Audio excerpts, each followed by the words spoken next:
Hello बच्चों, क्या हाल चाल। मैं विपुल राम शर्मा आज एक बहुत इंपॉर्टेंट सूचना आपको लोगों के लिए लेकर आया हूँ। देखो दोस्तों, जैसा कि आपको स्क्रीन पर दिखाई दे रहा होगा, यहाँ पर आज मैं आपको क्या कराने वाला हूँ, chapter wise most important questions में 10th सीबीएसई साइंस के क्वेश्चन यहाँ पर आपको बताने वाला हूँ, टॉपिक्स बताने वाला हूँ। सॉरी, क्वेश्चंस की बात बाद में करेंगे। यहाँ पर मैं टॉपिक्स आपको बताऊंगा कि क्या क्या टॉपिक्स आपके इंपॉर्टेंट है, एक शॉर्ट वीडियो में। देखिए, बात करें दोस्तों, जैसे कि अगर हम बात करें, स्क्रीन पर सबसे पहले आपको दिखाई दे रहा होगा कि साइंस के यहाँ पर 5 पोर्शन होते हैं। देखिए, 5 पोर्शन होते हैं और 5 पोर्शन के अकॉर्डिंग अगर बात करें, केमिकल सब्सटेंसेस 25 मार्क्स का आपका आना है और ये डिवाइडेड होता है chemical reaction, acid base, metal non metal, carbon and compounds. ये क्या होते हैं, ये इसके चैप्टर्स के नेम है, ठीक है। इसके बाद बात करें दोस्तों, नंबर 2 पॉइंट पर आ जाते हैं वर्ल्ड ऑफ लिविंग। ये भी आपका यूनिट और ये यूनिट भी आपके 25 मार्क्स के आनी है, ये बात याद रखना। और इसके अंदर क्या क्या चैप्टर यहाँ पर हम स्टडी करेंगे, लाइफ प्रोसेस जो आपका रनिंग में चल रहा है, control and coordination, reproduction, how to reproduction, वो जो मैंने चैप्टर आपको कराया था, हेरिडिटी इवोल्यूशन इसमें से हटा दिया, रिड्यूस कर दिया गया, ठीक है बच्चा। चलिए, ये दोनों यूनिट याद रखना, 25 मार्क्स के आने हैं। तो सबसे ज्यादा इंपॉर्टेंट हमारी यहीं से बनती है, क्योंकि इनको करने से 50 यहाँ पर पोर्शन 50 मार्क्स का पोर्शन हमारा कंप्लीट हो जाता है, ठीक है। चलिए बात करते हैं आगे, थर्ड पोर्शन आ जाता है नेचुरल फिनोमिना। और बच्चा, नेचुरल फिनोमिना 12 मार्क्स का यहाँ पर आना है। क्या क्या हम स्टडी करेंगे इसके अंदर, रिफ्लेक्शन ऑफ लाइट, और यहाँ पर हम पढ़ेंगे रिफ्रैक्शन और ह्यूमन आई। ये तीनों के तीनों टॉपिक यानी ऑप्टिक्स के इसके अंदर आने हैं। यानी सीधी सी बात यहां से हो जाती है कि ऑप्टिक्स हमारे एग्जाम में कितनी आनी है, 12 मार्क्स की आनी है बच्चा, ठीक है। चलिए नंबर 5 पर आ जाते हैं, नेचुरल रिसोर्सेज 5 मार्क्स का आना है और इसमें हम केवल क्या पढ़ेंगे, आवर एनवायरनमेंट से रिलेटेड चीजें पढ़ेंगे, ये केवल 5 मार्क्स का आना है, ठीक है। तो शेड्यूल के अकॉर्डिंग स्टार्टिंग की जो 2 यूनिट है हमारी, ये काफी इंपॉर्टेंट रहेंगे और टोटल का सम हो जाता है 80। और 80 में अगर हम बात करें, इंटरनल असेसमेंट के 20 मार्क्स आपके ऐड होंगे और टोटल मिलकर हो जाता है 100 मार्क्स। यानी आपको एग्जाम कितने मार्क्स का मिलना है, 80 मार्क्स का मिलना है। 80 मार्क्स में से हमें कंपेयर करना है, ठीक है बच्चा लोग। चले, ये तो हो गई मोटी बात है। अब बताते हैं आपको आज की छोटी छोटी बातें। देखिए, अब एक एक चैप्टर को डीपली हम स्टडी करते हैं कि क्या क्या चैप्टर में से क्या क्या आने वाला है। दोस्तों बात करते हैं सबसे पहले फिजिक्स की, और फिजिक्स के पोर्शन में आपको दिखाई दे रहा होगा, स्क्रीन पर देखिए जरा, स्क्रीन पर आपको दिखाई दे रहा होगा फिजिक्स के इंपॉर्टेंट टॉपिक्स यहां पर हो जाते हैं। सबसे पहला टॉपिक आ रहा है इलेक्ट्रिसिटी, वैद्युतिकी, जिसको आप हिंदी में बोलते हैं। और इलेक्ट्रिसिटी की अगर हम बात करें तो क्या क्या पॉइंट्स इसमें इंपॉर्टेंट हो जाते हैं, देखेंगे स्क्रीन पर। ओम्स लॉ, रेजिस्टेंस फैक्टर्स, यानी कि रेजिस्टेंस आर किसके ऊपर डिपेंड करता है, ओम्स लॉ V = IR होता है। हीटिंग इफेक्ट H वाले H = I2RT, है ना, ये मैंने आपको लिखा है। और एडवांटेजेस ऑफ सर्किट के क्या क्या एडवांटेज होते हैं, कि इंपॉर्टेंट टॉपिक मैं आपको बता रहा हूं, ठीक है। टॉपिक तो बहुत सारे, लेकिन ये आपको मस्त तैयार करना है, जिनका तो कुछ तैयार नहीं है, इन टॉपिक को जरूर तैयार कर लेना डीपली तरीके से। उसके बाद आ जाता है combination of resistance in theory और बोथ इन न्यूमेरिकल। ये थ्योरी में भी पूछे जाते हैं और न्यूमेरिकल में भी पूछे जाते हैं, समझ में आ गई बात। तो याद रखना, कॉम्बिनेशन ऑफ रेजिस्टेंस कितने टाइप का होता है, 2 टाइप का, सीरीज में भी यानी कि R = R1 + R2, और पैरेलल में भी 1/R = 1/R1 + 1/R2। इन सब चीजों को याद कर लेना, नहीं तो मुझे याद करोगे। चलिए बात करते हैं आगे, नंबर 2 पॉइंट हो जाता है मैग्नेटिक इफेक्ट। तो बच्चा बात करें मैग्नेटिक की, यहां पर आ जाता है आपका फ्लेमिंग रूल्स, जैसे मैंने आपको बताया था FBI, है ना। फ्लेमिंग के 2 रूल्स आपको बताए गए थे, लेफ्ट हैंड रूल और राइट हैंड रूल, है ना। एक से हम क्या करते हैं, मैग्नेटिक फोर्स की डायरेक्शन निकालते हैं, और एक रूल से हम क्या करते हैं, मैग्नेटिक फील्ड B टेस्ला की हम क्या करते हैं, डायरेक्शन निकालते हैं, ठीक है। इसके बाद आ जाता है मैग्नेटिक फील्ड लाइंस की प्रॉपर्टीज क्या क्या होती जाती हैं, इंटरसेक्ट नहीं करती हैं, कितने एंगल बनाती हैं, सर्कुलर, सब चीजें प्रॉपर्टीज में आ जाती हैं। उसके बाद राइट हैंड थंब रूल क्या होता है, स्क्रू गेज वाला जो होता है, ठीक है। इस तरीके से आप स्क्रू गेज को पकड़ते हैं और ये थंब जो आपका आई की डायरेक्शन में होता है, और ये फिंगर्स क्या होती है, मैग्नेटिक फील्ड को रिप्रेजेंट करती हैं। चलिए बात करते हैं नंबर 3 पॉइंट क्या जाते हैं फिजिक्स में, लाइट, जिसको मैंने 12 मार्क्स का भी आपको बताया था। इसमें क्या क्या आपको तैयार करना है, याद रखना, mirror formula 1/F = 1/V + K 1/U, और यही फॉर्मूला अगर लेंस में जाएंगे तो माइनस का हो जाएगा।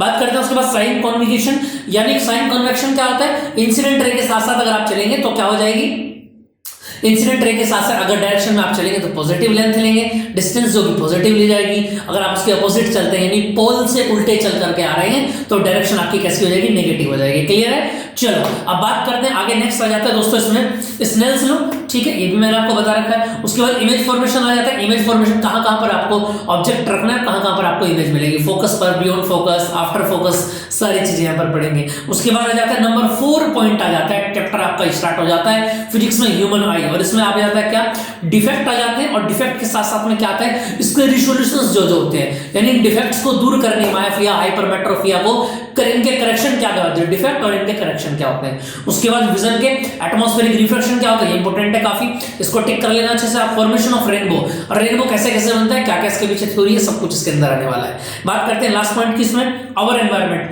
10% लॉ ऑफ फूड चेन और फूड वेब। फूड चेन और फूड वेब को बहुत अच्छे से समझ लेना, लर्न कर लेना, यहीं से आपको ऑप्शन मिलेगा। दोस्तों बात करते हैं नेक्स्ट पॉइंट की, देखिए ना, अब बात कर देते हैं केमिस्ट्री की। तो केमिस्ट्री में क्या क्या आने वाला है इसको देखते हैं स्क्रीन पर जरा।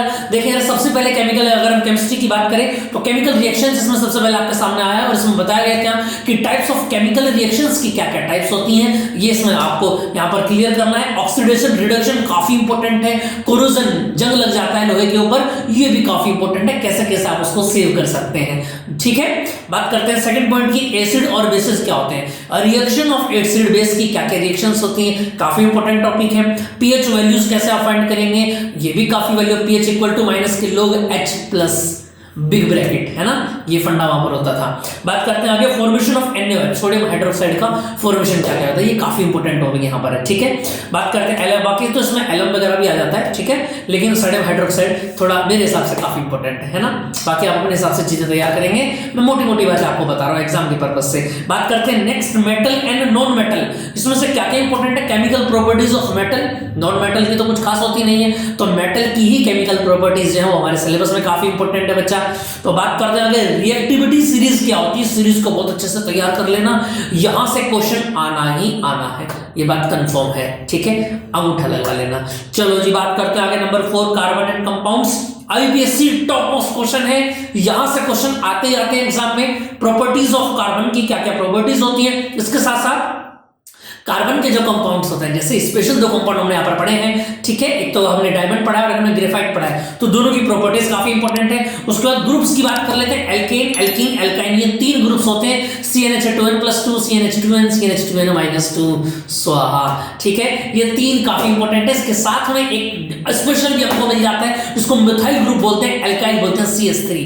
क्लियर बात समझ में आ गई, काफी इंपॉर्टेंट है। उसके बाद प्रॉपर्टीज ऑफ कार्बन कंपाउंड्स की क्या क्या प्रॉपर्टीज होती हैं, समझ में आ गई बात। और 4 प्रॉपर्टीज मैंने आपको यहां पर कराई थी, बड़े अच्छे से मजेदार तरीके से आपको समझाई गई हैं सारी चीजें, आप प्रीवियस वीडियोस देख सकते हैं, वहां पर सब कुछ लिखा हुआ है। तो बात करते हैं combustion, substitution, additional reactions and oxidation, काफी इंपॉर्टेंट है। इसके बाद 2 कंपाउंड आ जाते हैं आपके सिलेबस में, एक तो अल्कोहल, ठीक है, एथेनॉल जिसको हम बोल देते हैं C2H5OH, और सेकंड आ जाता है एसिटिक एसिड, जिसका दूसरा नाम क्या है, बचपन का नाम है एथेनोइक एसिड। क्या समझ रहे हैं बच्चा लोग, एक एक बात क्लियर सेट हो पा रही है। और एसिडिक इसका फॉर्मूला क्या था, CH3COOH।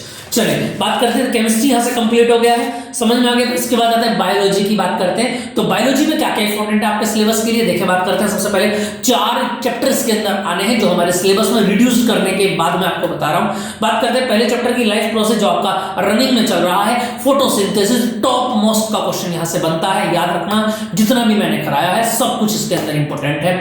फोटोसिंथेसिस के बाद डाइजेशन क्या क्या होता है, इन यूनिसेल्युलर और मल्टीसेल्युलर जो क्लासेस चल रही हैं आपकी, दोनों काफी इंपॉर्टेंट है। समझ, यूनिसेल्युलर में कौन कौन आ जाते हैं, अमीबा, पैरामीशियम आ जाते हैं, समझ में आ गई बात या नहीं। और मल्टीसेल्युलर में कौन आ जाते हैं, ह्यूमन बीइंग्स, एनिमल्स वगैरह आ जाते हैं, ठीक है। उसके बाद रेस्पिरेशन क्या होता है, और रेस्पिरेशन के अंदर यहां से 3 पॉइंट पूछ ले, 2 पॉइंट पूछ ले जाते हैं, एरोबिक रेस्पिरेशन और एनारोबिक रेस्पिरेशन, ठीक है बच्चा लोग, दोनों को अच्छे से तैयार कर लेना। इसके बाद डाइजेशन एंजाइम्स कितने कितने टाइप के होते हैं, ये मैंने आपको बताया था, लाइपेज, इलेप्सिन, ठीक है, पेप्सिन, पेप्टोज, ठीक है, जो प्रोटीन को कन्वर्ट करते हैं, फैट को कौन कन्वर्ट करते हैं, वो टेबल मैंने आपको बताई, इस टेबल को अपने माइंड में सेट रख लेना, कहीं कुछ नहीं जाने वाला।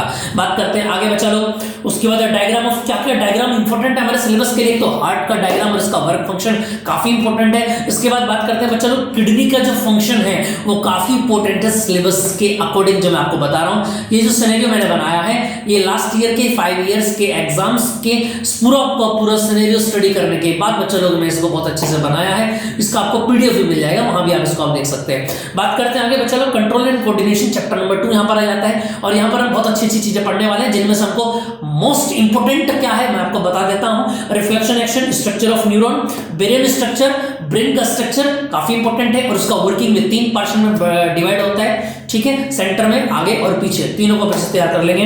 हार्मोन्स ऑफ एनिमल्स, एनिमल्स और प्लांट के क्या क्या हार्मोन्स होते हैं, कैसे कैसे डेवलप होते हैं, क्या क्या ग्रोथ होती है, काफी सारे इंपॉर्टेंट है। उसके बाद आ जाता है प्लांट अपनी मूवमेंट कैसे कैसे करता है, वो भी इंपॉर्टेंट है। उसके बाद आता है रिप्रोडक्शन।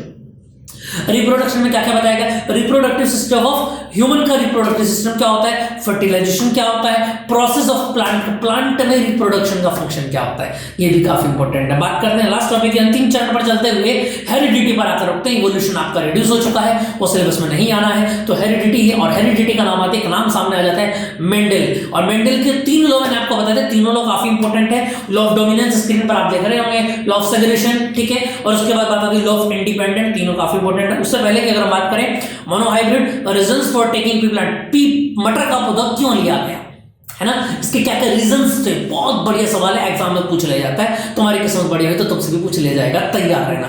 बात करते हैं आगे डिहाइब्रिड। मोनोहाइब्रिड क्या होता है, डिहाइब्रिड क्या होता है, दोनों के तरीके याद रखना। टीटी कहां पर मिलेगा, कौन से प्लांट कैसे प्लांट कहां पर मिलेंगे, उसको आप याद रखना। व्रिंकल्ड ग्रीन वगैरह सब टेबल बताई थी, उसको अच्छे से पढ़ लेना, ठीक है। उसके बाद बात करते हैं जीनोटाइप और फिनोटाइप, दोनों के दोनों रेशो क्या क्या होते हैं, दोनों के दोनों रेशो आप काफी इंपॉर्टेंट है और ये आपको एग्जाम के पर्पज से याद रखने हैं, ठीक है। चलो, इसकी पूरी पीडीएफ आपको मिल जाएगी, तो मेरे हिसाब से आपको ये काफी इंपॉर्टेंट वीडियो रही होगी। और आपको अगर आपको वीडियो से कुछ बेनिफिट मिला है तो जरूर शेयर करें हमारे साथ, कमेंट करें। जय हिंद।